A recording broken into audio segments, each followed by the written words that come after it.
Hero engineer, Odu, Madegu, Hijel engineer, Osi, Hijel engineer, Ozio, Hima Picho, Quantini, Yoku,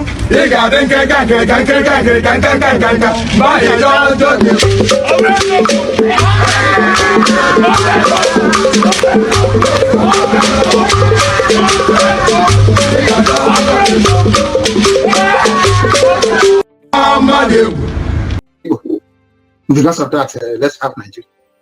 People look at that. People talk as if they injected them in there, as if there's something wrong with their brain.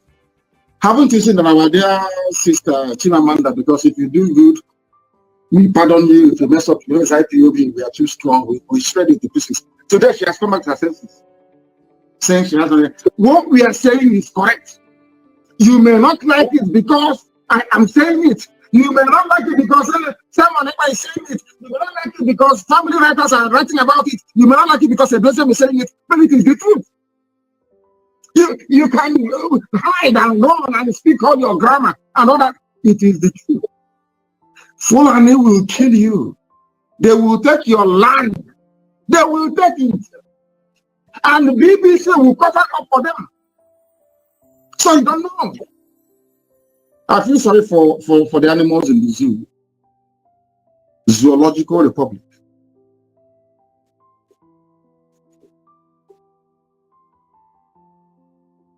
Thank you very much. Are you there? I'm here. I can hear you very well. All right. Very good. Very good. So, you know, these people, the attack is still going on, and they are battling with the same. They are removing people. They remove people. That's what they do. We have over 10,000, 9,000 plus. They have removed nearly 2,000 people. That's what they do. They ignore them and continue. Yes, they are throwing me off balance, but we have to continue. Now, when you look at some of the international laws on statehood, like you mentioned about that UN have all these laws and all that. Of course, they are not paying attention. So I just want to read some of the things that to simplify the actions of the United Nations that must shape the international laws of statehood. Man, those things that shape the international law for statehood, for example, the Biafra state.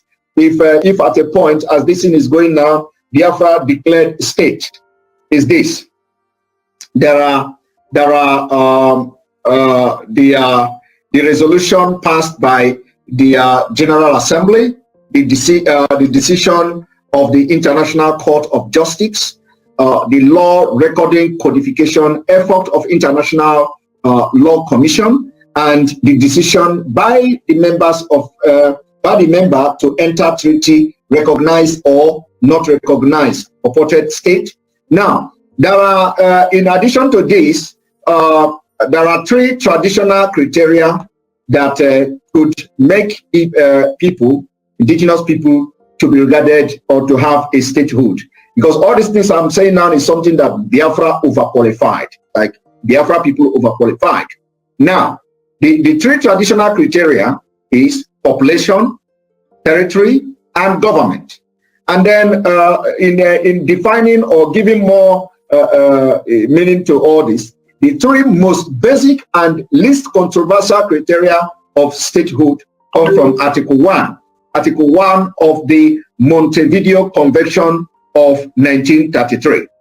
Now, although the treaty itself has never been officially adopted outside of the Americas, of course, we know what when it comes to international politics and international laws, Article 1 remains highly influential and is generally considered a reflection of most fundamental criteria of statehood.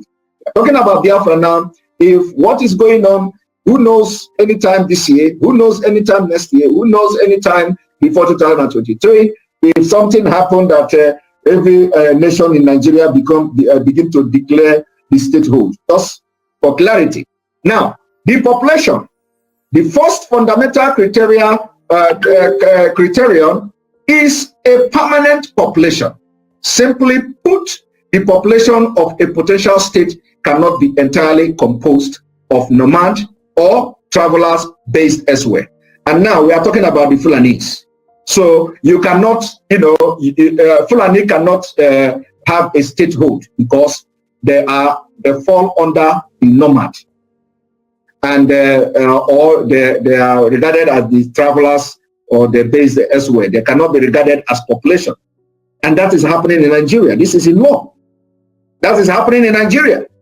Fulani is claiming Nigeria where other people understood what international law says and chased them away. They come to Nigeria where Gari and the Apo and the Ewedu and the Gusi has beclouded the sense of reasoning of the people who call themselves politicians. And they cannot know their left and right. And now Fulani has come to understand that the people that are in the front line of politics from the southern Nigeria are all Mumu, and they are using that Mumuness against every other Nigeria, which goes to what you have said, that these people are endangering your life and the life of other people while they continue to remain in Nigeria and nomads are controlled. Now, that is for population. Number two, the territory. The second is defined territory. The borders do not need to be fully defined or undisputed. They just need to be an identifiable location. And this is where I give it to you, and I doff my cap, because a lot of people have come to attack you about bring your map. Bring your map. In international law, like I said, the Montevideo Convention, anybody can go and check it out. You have what is defined as territory. You don't need to have a map, before, as you are agitating for your freedom. You do not need to present your map to anybody. At the point where we are now, the question shouldn't be where is your map. So some people are actually misleading a lot of people. Find your perfect stay on the Booking.com app. A hotel in a city or into putting more effort and emphasis on what is map. But rather, the law says there just needs to be an identifiable location. And you have done this in several of your broadcasts, mentioning where you think Biafra should start from and where it should end. That's exactly in conformity with what this law says. Then another thing is, number three is government. I'm not asking you a question, I'm just backing up with what you've said. The third is an effective independent government with the capacity to enter into relation with other states. This is the trickiest of the three elaborated. Of course, this you have also done very perfectly and excellently well. For those who are looking for what is, how the Biafra government is going to be and all that, you have actually set an example, you have actually set a bit, and actually form two parts in this Montevideo Convention, but essentially require states to have structured, legally independent administration that control at least some of its claimed territory and population. Some additional point to note are: a state does not have to have actual diplomatic relation. It could be under diplomatic boycott. It just needs to have capacity to have them. I believe, with what is going on now in Nigeria, we are going to come to this point of this Montevideo Convention. It may be invoked as time goes on, because when you anoba joso abaya jebe. So, and I believe that other parts of Nigeria will also, without even knowing it, adopt this Montevideo Convention. Now, having said this, the Nigeria we see today, and the way the federal government of the Nigeria are backing terrorists openly, without even hiding it. They are backing the terrorists openly, supporting them, romancing with them, having meeting with them, and not only that, they are supporting them. The Sultan of Sokoto, who they regard as the traditional ruler of Nigeria. He is the chairman of board of trustee of Mayete Allah. Of course. Mayete Allah has come publicly to take responsibility of the terrorist attack against southern Nigeria. Now, in addition to this, the person that is parading himself as a president in Nigeria is a board member of this terrorist group that have been ranked number 4 deadliest terrorist group in the world. People are not paying attention to this. And when they are killing people, the Minister of Information, who happened to fall into a territory that was conquered in a Kwara state, now come to say, we are not going to treat terrorists the same way we will treat those who want to get their freedom from Nigeria. That is the most absurd thing I have ever had in my life. I know you have addressed this particular comment coming from the liar Mohammed, from Kwara State. But please, can you, in a different, from a different perspective, can you tell us how would somebody who say he's a Nigerian, especially from the eastern part of Nigeria, and you call yourself a politician, you go to Abuja, you call yourself a governor, you go to Abuja, you call yourself a House of Assembly member, you go to your state and all this, and then you hear somebody saying that those who has made you not to travel by road to Abuja, those who made you not to travel by road to Enugu, those who made you not to travel by road to Owerri, with all your fine vehicle and all your cars, they are not to be proscribed. Rather, the people who say you should have your freedom are being proscribed. In Nigeria, where you actually have state judiciary, that you can actually go and approach the state judiciary and order them to deproscribe IPOB.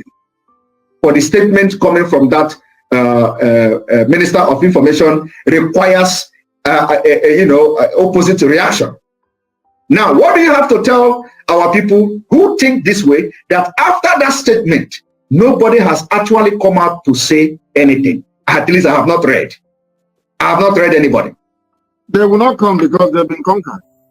We are all slaves of the Fulani without knowing it.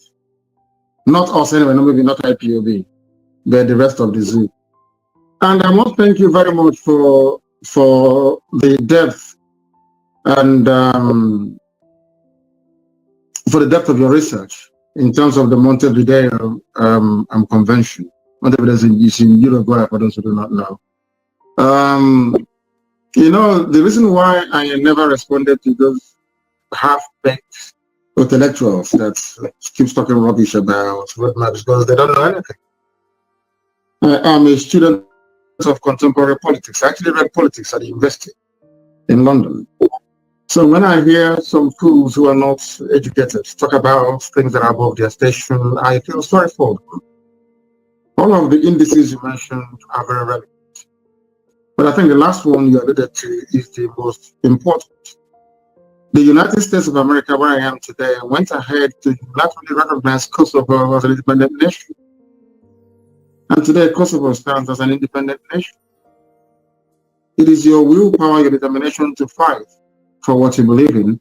Had our war gone on for 6 more months, at the time it ended in January of 1970, we would have been a free people today, because the world was waiting to see how determined we are.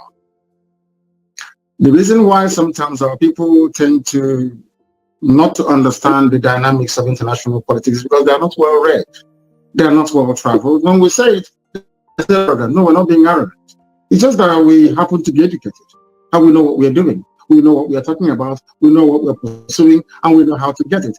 Having taken into consideration all the mitigating factors against the emergence of Biafra, our approach has therefore to be unorthodox. If you adopt the orthodox approach to state creation, they will ask you Why don't you go through your Senate? You know, that's, I call it the checkpoint, where the Janjaweed is waiting for you to come.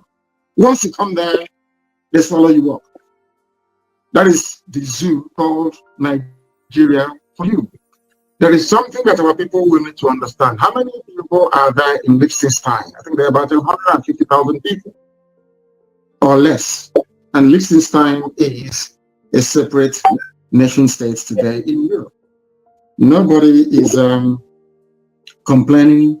Nobody is saying that they are too small, they cannot participate in what is happening within that very place. Our people need to understand this and understand it very well. That our march towards freedom is multifaceted. The approach we adopted is multifaceted. We approach it from different angles and dimensions to deliver one result, which is freedom. And in so doing, since the world has come and basically washed their hands off Africa to say, do whatever you can to survive, we are going to do what we can to make sure that we survive. If I understand our situation very, very clearly, is that our people need to remain very, very strong and resolute. Very strong and resolute. That a white man have always defeated black people with one thing: mental strength and resilience. When they were trying to go to the moon, the rockets blew up. The scientists at NASA, most people died in the process of trying to place a man in orbit. But it didn't stop them. They were not deterred. They continued. Where you have superstition, you replace it with practical things. And that is what we have done and will continue to do until we understand all the internal dynamics of how a zoo functions. In the case of Nigeria, we know it very well. But one thing our enemies did was to underestimate us, which is a very good thing. I love the way they underestimated our resolve, our resilience, our determination, our intellect, our knowledge, our know-how. I love it. That is why we are where we are today. If you're thinking or hoping that one day you would wake up and things will be better in Nigeria, then you're the worst fool alive. Things can never be better. They have structured the system in such a way that if you were having 12 hours of electricity last year, this year you only get about 6. Despite all the so-called investments, despite all the money they have pumped into each and every supposedly viable sector that is not viable. When I talk about the issues concerning Nigeria as a whole, what I'm doing now is to approach your question from a very holistic perspective.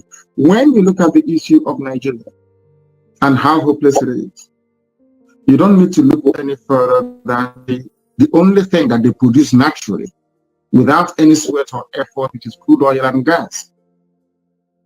Even that crude oil and gas, they cannot refine into petrol despite the presence of 4 state-of-the-art refineries.